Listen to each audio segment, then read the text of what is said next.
Hello everyone. आज हम start करने जा रहे हैं बायोलॉजी क्लास 9th का chapter number 5 the fundamental unit of life. Biology का ये चैप्टर नंबर 1 है, बट अगर हम साइंस को एज अ होल सब्जेक्ट लें तो ये 5th चैप्टर है आपकी एनसीईआरटी बुक का, the fundamental unit of life. So इससे पहले वाली वीडियो में हमने केमिस्ट्री चैप्टर 3 ख़त्म कर दिया था, तो अब हम ये चैप्टर स्टार्ट करते हैं। So the fundamental unit of life. अब फर्स्ट क्वेश्चन तो ये है कि फंडामेंटल यूनिट ऑफ लाइफ क्या होती है। सो इसका बेसिक आंसर है cell is the fundamental unit of life. जो सेल होता है वो फंडामेंटल यूनिट होती है लाइफ की। अब फंडामेंटल यूनिट का क्या मतलब है कि it is called the structural and functional unit of life for all living organism, या फिर आप कह सकते हैं structural and functional unit of all living organisms. अब इसका क्या मतलब है, स्ट्रक्चरल का मतलब क्या है, फंक्शनल का मतलब क्या है। सो स्ट्रक्चरल मीन्स वो यूनिट जो सारे ऑर्गेनिजम्स को एक बेसिक स्ट्रक्चर प्रोवाइड करती है, उनकी बॉडी स्ट्रक्चर को, मतलब एक उनको बॉडी की शेप देती है, एक बॉडी का स्ट्रक्चर देती है, उनको बनाती है। That is the fundamental unit of life called structural unit of life, cell. और फंक्शनल यूनिट से क्या मतलब है, वो यूनिट जो सारे फंक्शंस उस बॉडी के परफॉर्म करती है। हमारी बॉडी में जितने भी फंक्शंस हो रहे हैं हमारी, या फिर जितने भी लिविंग ऑर्गेनिज्म उनकी बॉडी में जितने भी फंक्शंस हो रहे हैं वो सब सेल करता है। So cell is called the structural and functional unit of life. ठीक है, स्ट्रक्चरल जैसे आप मान लो आपके पास ब्रिक है, ठीक है, ब्रिक से घर बनता है। सो अब घर का स्ट्रक्चरल यूनिट क्या है, घर को स्ट्रक्चर कौन प्रोवाइड कर रहा है, वो ब्रिक्स प्रोवाइड कर रही हैं। So the bricks are the structural unit for our house. Similarly cell is the structural unit of our body. और फंक्शनल यूनिट कैसे हुआ, क्योंकि वो सारे फंक्शंस हमारी बॉडी के परफॉर्म करता है। ठीक है, on the basic level, on the back and. Now second, यहाँ पे वही चीज़ है कि हम इसे स्ट्रक्चरल और फंक्शनल यूनिट क्यों कहते हैं, because it provides the basic structure of any organism and perform all its function. अब डिस्कवरी ऑफ सेल। सेल जो होते हैं वो बहुत छोटे होते हैं और हम उन्हें नेक्ड आई से नहीं देख सकते। सो ये सेल को डिस्कवर कैसे किया गया था। So cell were discovered by Robert Hooke in 1665। 1665 में रॉबर्ट हुक ने फर्स्ट टाइम सेल्स डिस्कवर किए थे। कैसे किए थे, he observed a cork slice under a self designed microscope. उसने एक कॉर्क की स्लाइस, कॉर्क स्लाइस क्या होती है, जो पेड़ की ऊपर की छाल होती है ना, जो काफ़ी रफ होती है, उसे हम कहते हैं कॉर्क। सो कॉर्क की एक स्लाइस को उसने एक सेल्फ डिज़ाइंड माइक्रोस्कोप के नीचे रख के देखा था। सेल्फ डिज़ाइन मतलब उसने खुद बनाई थी वो माइक्रोस्कोप, खुद ने डिज़ाइन करी थी। और उसने क्या देखा, he saw box like arrangements which resembled honey comb.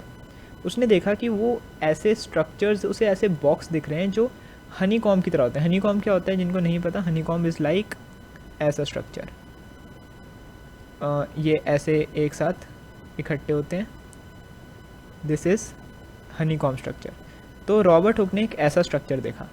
तो जब उसने ये स्ट्रक्चर देखी, ये जो कंपार्टमेंट्स देखी, कंपार्टमेंट का मतलब ये जो एक मैंने बनाया था ये एक कंपार्टमेंट है। अब ऐसे काफ़ी सारे कंपार्टमेंट जुड़े हुए थे और हनी कॉम्ब लाइक स्ट्रक्चर बना रहे थे। तो इसने ईच कंपार्टमेंट को नाम दिया सेल। उसने ये टर्म निकाली cell. So how cell were discovered, cell were discovered by Robert Hooke in 1665 under a self design microscope. He observed a cork slice and saw box like arrangement which resembled honey comb. In cell like, ये जो box like arrangements थी, ये जो compartments थे, Robert Hooke ने इनको नाम दिया cells. Next is the structure of cell. अब जो सेल है वो बहुत सारे कंपोनेंट से बना है। ठीक है, सेल जो होता है अब वो हमारे सारे फंक्शंस परफॉर्म कर रहा है, वो हमें स्ट्रक्चर दे रहा है, तो ऑफ कोर्स उसके अंदर कुछ ना कुछ होगा। तो एक्चुअली जो सेल का स्ट्रक्चर है वही इस चैप्टर का पूरा मेन चीज़ है। इस सेल के अंदर क्या क्या होता है, हमें उसके बारे में क्या क्या पढ़ना है, वो कैसे कैसे फंक्शंस परफॉर्म करता है, ये सब देखना है। So structure of cell, cell is made up of many components which perform their functions so that cell can work. एक सेल जो होता है वो बहुत सारे कंपोनेंट से बना होता है जो अपना अपना फंक्शन परफॉर्म करते हैं वर्क करने के लिए। ठीक है, अब मेन जो कंपोनेंट्स होते हैं सेल के वो हमें पढ़ने हैं, यहाँ से स्टार्ट हैं। आई होप आपको यहाँ तक समझ आया होगा सब। अब हम अपना मेन टॉपिक स्टार्ट करते हैं, components of cell. First component आता है प्लाज्मा मेम्ब्रेन, जिसे हम सेल मेम्ब्रेन भी कहते हैं। सो प्लाज्मा मेम्ब्रेन और cell membrane is the outermost layer of the cell that separates the content of the cell from its external environment. मान लो आपके पास पानी की बॉटल है, उसमें पानी है। सो जो वाटर है वो एक सेल का कंटेंट है, ठीक है। और जो बॉटल है, जो प्लास्टिक है बॉटल के अराउंड, वो सेल मेम्ब्रेन है। वो क्या कर रही है, वो पानी को एक्सटर्नल एनवायरनमेंट से बचा के रख रही है, ठीक है। पानी बॉटल के अंदर स्टोर है, एयर बॉटल के बाहर है, या बाहर का एनवायरनमेंट मतलब बॉटल के बाहर है। अगर हम मान लो उस प्लास्टिक को जो हम यहाँ पे सेल मेम्ब्रेन कंसीडर कर रहे हैं, अगर हम उसे तोड़ देते हैं तो क्या होगा, सारा पानी बाहर आ जाएगा। सेम चीज़ सेल मेम्ब्रेन करता है। वो क्या करता है, वो सेल के सारे कंपोनेंट्स को अंदर रखता है। अगर सेल मेम्ब्रेन टूट जाएगा तो क्या होगा, सेल के सारे जितने भी वो हैं, जितने भी पार्ट्स हैं, वो सारे बाहर आ जाएंगे, ठीक है। So this was cell membrane. It is the outermost layer of the cell that separates the content of the cell from its external environment. इसे हम सेमी परमिएबल मेम्ब्रेन भी कहते हैं, या सिलेक्टिवली परमिएबल मेम्ब्रेन भी कहते हैं। सेमी परमिएबल या सिलेक्टिवली परमिएबल मतलब, परमिएबल मतलब जो परमिशन दे अंदर आने की या बाहर जाने की। सेमी परमिएबल मतलब एक ऐसी लेयर, यहाँ पे हम बात कर सकते हैं एक ऐसा सराउंडिंग जो लिमिटेड सब्सटेंस को एंटर होने देता है और लिमिटेड सब्सटेंस को एग्जिट होने देता है, ठीक है। मतलब जो चीज़ें सेल के लिए यूज़फुल हैं सिर्फ वही अंदर आएंगी, जो चीज़ें सेल के लिए हार्मफुल हैं या वेस्ट मटेरियल हैं वही बाहर जाएगा। So they are called semi permeable और selectively permeable membrane because they allow the entry and exit of only some materials. Example हम लिख सकते हैं डिफ्यूजन ऑफ गैसेस। सेल्स के केस में गैसेस को वो अंदर आने देता है। इंजेशन, फूड पार्टिकल्स को वो अंदर आने देता है, ठीक है। एक्सक्रीशन ऑफ वेस्ट प्रोडक्ट्स को वो बाहर जाने देता है। अब यहाँ पे हमने पढ़ा डिफ्यूजन ऑफ गैसेस। इसके बेसिस पे दो बहुत इंपॉर्टेंट टर्म्स हैं, डिफ्यूजन एंड ऑस्मोसिस। सो वैसे पता होगा ज़्यादातर लोगों को, बट यहाँ पे मैं रिपीट कर देता हूँ। डिफ्यूजन क्या होती है, movement of gases from higher concentration to lower concentration is called diffusion. क्या होता है डिफ्यूजन, गैसेस का मूवमेंट हायर कंसनट्रेशन से लोअर कंसनट्रेशन में। हायर कंसनट्रेशन मतलब जहाँ गैस का अमाउंट ज़्यादा है, लोअर कंसनट्रेशन मतलब जहाँ पे गैस का कंटेंट लो है। जैसे मान लो यहाँ पे बहुत ज़्यादा गैस प्रेजेंट है, हाई कंटेंट हायर कंसनट्रेशन, और यहाँ पे कम गैस प्रेजेंट है, लोअर कंसनट्रेशन। तो क्या होगा, ये हायर कंसनट्रेशन से गैस लोअर कंसनट्रेशन में मूव करेगी, and this process is called diffusion. So इसको हम कहते हैं डिफ्यूजन। Next osmosis. अब ऑस्मोसिस एक डिफ्यूजन का ही पार्ट है, डिफ्यूजन का स्पेशल केस कह सकते हैं हम इसे, ठीक है। Osmosis is a special case of diffusion, जहाँ क्या होता है, movement of water from region of higher concentration to the region of lower concentration through a semi permeable membrane. Diffusion में क्या था, गैसेस का या फ्लूइड्स हम कह सकते हैं, वो लिक्विड भी ले लेते हैं। डिफ्यूजन में गैसेस और लिक्विड का बस मूवमेंट होता था हायर कंसनट्रेशन से लोअर कंसनट्रेशन में। बट ऑस्मोसिस एक ऐसा स्पेशल केस है जहाँ सिर्फ वाटर का मूवमेंट होता है, हायर कंसनट्रेशन से लोअर कंसनट्रेशन ये चीज़ तो सेम है, बस through a semi permeable membrane ये चीज़ ऐड हो जाती है। डिफ्यूजन में ऐसे सेमी परमिएबल मेम्ब्रेन की कोई ज़रूरत नहीं है, बस नॉर्मल हायर कंसनट्रेशन से lower concentration is diffusion. But osmosis क्या है, movement of water from higher concentration to lower concentration but through a semi permeable membrane. अब क्या हो रहा है, जो मूवमेंट हो रही है वो एक सेमी परमिएबल मेम्ब्रेन के थ्रू हो रही है, उसको हम कहते हैं ऑस्मोसिस। और ये तब तक होता है जब तक इक्विलिब्रियम ऑब्टेन ना हो जाए। इक्विलिब्रियम मतलब देखो यहाँ पे बताता हूँ, मान लो हमारे पास यहाँ पे 60 ग्राम कोई सब्सटेंस है, यहाँ 40 ग्राम कोई सब्सटेंस है, तो आप या वाटर ही ले लेते हैं, चलो 60 ml यहाँ पे वाटर है, 40 ml यहाँ पे वाटर है। डिफ्यूजन कब, ऑस्मोसिस कब तक होगा, जब तक 50-50 नहीं हो जाता। इक्विलिब्रियम मतलब दोनों साइड सेम कंटेंट, तो जब तक दोनों साइड सेम कंटेंट नहीं होगा तब तक ऑस्मोसिस कंटिन्यू करेगा। जैसे ही इक्वल हो जाएंगे दोनों साइड्स तो इक्विलिब्रियम विल स्टॉप, इक्विलिब्रियम कह रहा हूँ, ऑस्मोसिस विल स्टॉप, ठीक है, equilibrium will be obtained. Next, अब यहाँ पे तीन बहुत इंपॉर्टेंट टर्म्स हैं हमारे पास, ये सारा भी सेल मेम्ब्रेन का ही चल रहा है, ठीक है। अभी हम फर्स्ट पार्ट पढ़ रहे थे सेल का, सेल ऑर्गेनल, सो उसमें ये सब है। अब एक स्पेशल केस है हमारे पास, तीन स्पेशल केस हैं बेसिकली। अगर हम एनिमल सेल को या प्लांट सेल को एक शुगर या सॉल्ट सॉल्यूशन में रखते हैं, शुगर सॉल्ट सॉल्यूशन मतलब शुगर इन वाटर या सॉल्ट इन वाटर, सो तीन केसेस बनते हैं हमारे पास, और ये तीन केसेस बहुत इंपॉर्टेंट हैं। फर्स्ट केस ये बनता है कि अगर medium surrounding the cell has higher water concentration then the cell, मतलब अगर हमने उस सेल को ऐसे पानी में रखा है जहाँ पे कंसनट्रेशन सेल से ज़्यादा है, surrounding cell has higher water concentration then the cell, मतलब सेल के बाहर ज़्यादा कंसनट्रेशन है पानी का और सेल के अंदर कम कंसनट्रेशन है पानी का, then the cell will gain water. क्यों गेन करेगा? क्योंकि अभी मैंने क्या बताया, ऑस्मोसिस होता है हायर कंसनट्रेशन से लोअर कंसनट्रेशन। बाहर है, सेल के बाहर है हायर कंसनट्रेशन और सेल के अंदर है लोअर कंसनट्रेशन। तो वाटर कहाँ मूव करेगा? सेल के बाहर से मतलब हायर कंसनट्रेशन से सेल के अंदर मतलब lower concentration. So the water will move, the cell will gain water through osmosis. जो सेल है उसको ऑस्मोसिस से पानी मिल गया और इसे हम कहेंगे हाइपोटोनिक सॉल्यूशन। इस केस में क्या होगा, जो आपके जो भी सेल है वो स्वेल अप कर जाएगा। जैसे स्प्राउट्स होते हैं, स्प्राउट्स को अगर आप पानी में डालते हो थोड़े दिनों बाद देखोगे या एक दो दिन बाद देखोगे तो वो स्वेल अप हो जाएंगे। सो स्वेल अप क्यों हो गए? क्योंकि उनके अंदर पानी चला गया। उनके अंदर पहले कम पानी था, अब हमने उन्हें हायर सॉल्यूशन वाले वाटर में रखा तो क्या हुआ, उन्होंने वो वाटर एब्जॉर्ब कर लिया और वो स्वेल अप हो गए। सो दिस इज़ हाइपोटोनिक सॉल्यूशन, जहाँ पे सेल स्वेल अप हो जाता है, मतलब फूल जाता है। स्वेल अप मतलब फूल जाता है। Next, if the medium surrounding the cell has exactly same water concentration as the cell, मतलब बाहर भी सेम है अंदर भी सेम है, मतलब इक्विलिब्रियम ऑलरेडी ऑब्टेन्ड है। अब इक्विलिब्रियम ऑलरेडी ऑब्टेन्ड है तो क्या होगा, cell will neither lose nor gain water, ना वो पानी लूज़ करेगा ना वो पानी गेन करेगा, मतलब नो मूवमेंट। वही है ना, इक्विलिब्रियम है, so osmosis is automatically stopped, osmosis होगा ही नहीं। इस सॉल्यूशन को हम कहते हैं आइसोटोनिक सॉल्यूशन। ठीक है, नाम याद रखने हैं। हाइपोटोनिक था सबसे पहले, जिसमें सेल स्वेल अप होता था, मूव करता था वाटर बाहर से सेल के अंदर। यह आइसोटोनिक, यहाँ वाटर की कोई मूवमेंट नहीं होती। लास्ट आता है हमारा हाइपरटोनिक, जहाँ क्या होता है, सेल के अंदर की कंसंट्रेशन ज़्यादा है as compare to outside. Medium surrounding the cell has lower water concentration then the cell. अब इस केस में क्या करेगा, पानी सेल से बाहर जाएगा, सेल के अंदर हायर कंसंट्रेशन से वो सेल के बाहर लोअर कंसंट्रेशन में जाएगा। Cell will lose water due to osmosis and it is hypertonic solution. Now the plasma membrane is made up of lipids and proteins. ये जो प्लाज्मा मेम्ब्रेन जिसकी हम इतनी देर से बात कर रहे हैं, ये बनी होती है लिपिड से और प्रोटीन से।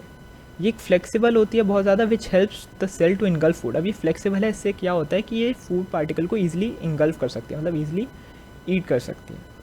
The process of capturing food by using plasma membrane is called endocytosis. ये जो प्रोसेस होता है प्लाज्मा मेम्ब्रेन को यूज़ करके फूड को इनगल्फ करने का, इसे हम कहते हैं एंडोसाइटोसिस। ये प्रोसेस ज़्यादातर अमीबा या पैरामीशियम जैसे जो यूनिसेलुलर ऑर्गेनिजम्स होते हैं वो यूज़ करते हैं। नेक्स्ट पार्ट, फर्स्ट पार्ट हमारा पूरा हो गया, सेल मेम्ब्रेन या प्लाज्मा मेम्ब्रेन। नेक्स्ट आता है सेल वॉल, जो सिर्फ प्लांट सेल्स में प्रेजेंट होती है। सेल वॉल जो होती है ये सिर्फ प्लांट सेल्स में प्रेजेंट होती है। एक रिजिड आउटर कवरिंग होती है, ठीक है, प्लांट सेल्स के बाहर एक रिजिड आउटर कवरिंग होती है जो सेल्यूलोज से बनी होती है।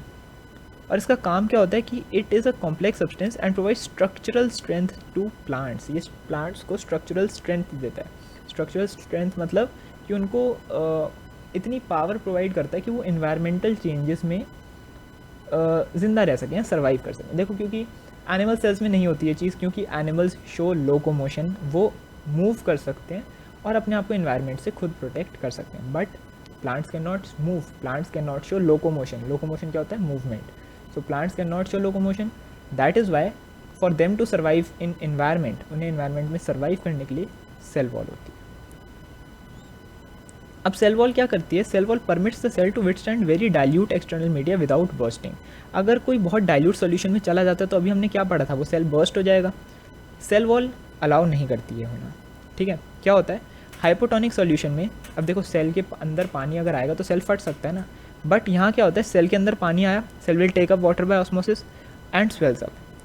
अब ये प्रेशर लगाएगा अगेंस्ट द स्वोलन सेल, मतलब प्रेशर लगाएगा सेल को फाड़ने की कोशिश करेगा, है ना। जैसे हम वाटर बलून में बहुत ज़्यादा पानी भरते हैं तो वो वाटर बलून फूट जाता है, सेम यहाँ पे सेल को वो फोड़ने की ट्राई करेगा। बट यहाँ क्या होगा, जो बाहर सेल वॉल है वो इक्वल प्रेशर एक्सर्ट करेगी अंदर की साइड, अपोजिट साइड, और हेंस सेल जो है वो और ज़्यादा चेंजेस झेल पाएगा, मतलब वो बर्स्ट नहीं होगा।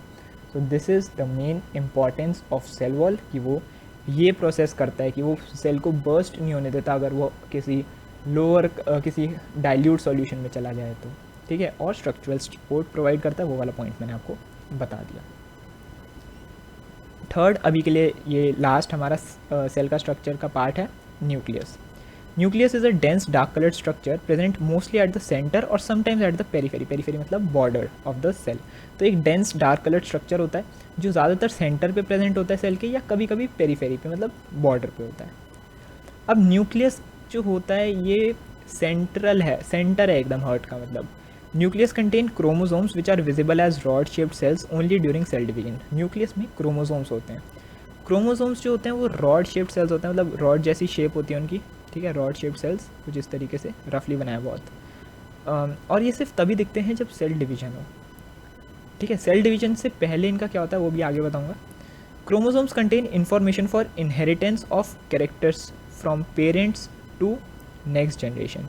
इनका काम होता है कि ये इन्फॉर्मेशन को इनहेरिट करते हैं, मतलब ट्रांसफ़र करते हैं पेरेंट्स से नेक्स्ट जनरेशन में। आपके फीचर्स जो होते हैं वो आपके पेरेंट्स से मिलते हैं, राइट। सो उसका क्या रीज़न है, यही क्रोमोसोम्स ट्रांसफ़र करते हैं ये कैरेक्टरिस्टिक्स पेरेंट्स से ऑफस्प्रिंग में in the form of DNA molecules, DNA के मॉलिक्यूल्स की फॉर्म में। डीएनए जो होता है डीऑक्सीराइबोन्यूक्लिक एसिड, ये इन्फॉर्मेशन कंटेन करता है जो ट्रांसफ़र होती है पेरेंट्स से ऑफस्प्रिंग में, और ये वो इन्फॉर्मेशन कैरी करता है जो नेसेसरी है for constructing and organizing cells, जो सेल को कंस्ट्रक्ट करने में, सेल को ऑर्गेनाइज करने के लिए ज़रूरी होती है। फंक्शनल ये सेगमेंट्स जो होते हैं डीएनए के वो जीन्स होते हैं, ठीक है। मतलब मैंने क्या बोला, न्यूक्लियस के अंदर क्रोमोसोम्स में डीएनए में जीन्स। सो ये फ्लो चार्ट चाहे तो आप बना भी सकते हैं अगर आपको रिकॉल करने में दिक्कत हो तो। Nucleus, then chromosomes, then DNA, then genes, and genes are the basic unit जो ये ट्रांसफ़र करते हैं, ठीक है। डीएनए करता है, लेकिन डीएनए में क्या है, जीन्स हैं जिसकी वजह से वो कर पाता है ट्रांसफ़र। अब इन नॉन डिवाइडिंग सेल्स, जो नॉन डिवाइडिंग सेल्स होते हैं उसमें डीएनए जो होता है वो पार्ट होता है क्रोमैटिन का, ठीक है। जो सेल्स डिवाइड नहीं करते उसमें डीएनए कैसे होता है, उसमें क्रोमैटिन की फॉर्म में होता है।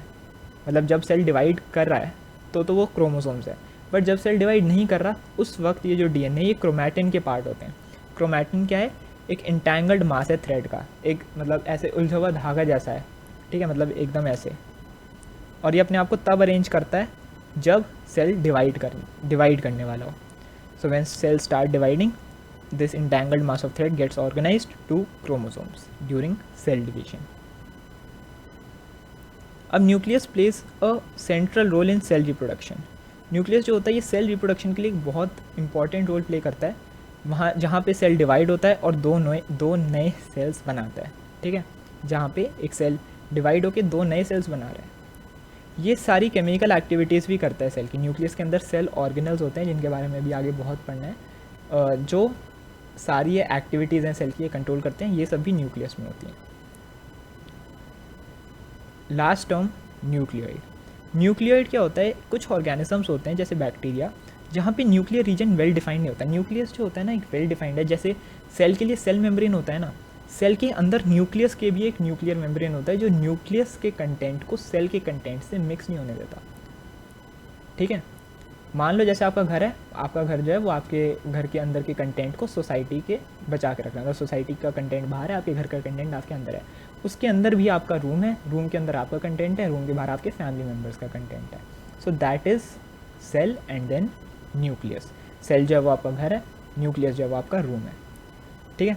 और कुछ केसेस में ऐसा होता है कि न्यूक्लियर रीजन वेल डिफाइंड नहीं होता, कुछ जैसे प्रोकैरियोटिक और यूकैरियोटिक सेल्स, उनके बारे में भी आगे बात करेंगे। सो पुअरली डिफाइंड होता है due to absence of nuclear membrane, मतलब वॉल्स नहीं है, न्यूक्लियर मेम्ब्रेन नहीं है, मतलब बाहर की वो कवरिंग ही नहीं है। सो उसमें क्या होता है, सिर्फ न्यूक्लिक एसिड होता है और उसे हम न्यूक्लियोइड कहते हैं। मतलब कोई सेपरेशन नहीं है, कोई न्यूक्लियर मेम्ब्रेन नहीं है, न्यूक्लियस का कंटेंट भी ऐसे ही पड़ा है सेल के अंदर, and it only contains nucleic acid and is called nucleoid. उस केस में वहाँ पे सिर्फ न्यूक्लिक एसिड होता है और उसे न्यूक्लियोइड कहते हैं। इसी के साथ हमने काफ़ी टॉपिक कवर कर लिया, आगे का टॉपिक हम नेक्स्ट वीडियो में स्टार्ट करेंगे।